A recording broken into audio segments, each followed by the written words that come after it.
Senhor, me ajuda a recuperar, Senhor, esses R$ 300 que eu gastei na balada sexta e sábado.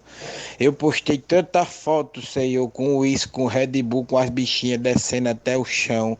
Gastei o dinheiro que eu tinha de pagar as contas segunda-feira, agora eu tô aqui no desespero. Nesse domingo, sem mais nenhum real do bolso, o dinheiro nem meu era, eu me empolguei, meus amigos chamando pra beber.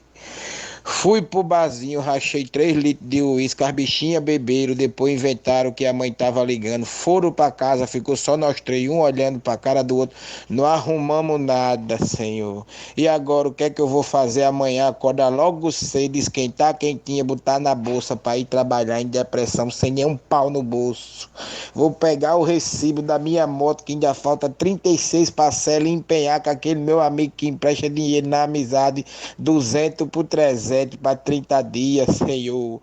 Me ajude em nome de Jesus, que essa vida de dublê de rico não dá não, Senhor. O carro tá com busca e apreensão, o banco querendo levar, o aluguel da carro atrasado, na geladeira, parece geladeira do escritório, só tem água. Eu só tenho uma vida e um título de eleitor, mas toda sexta e sábado eu sou rico. Olha meu Instagram que só tem foto de ostentação. Em nome de Jesus, me tire dessa vida, Senhor, que isso não é vida de ninguém não.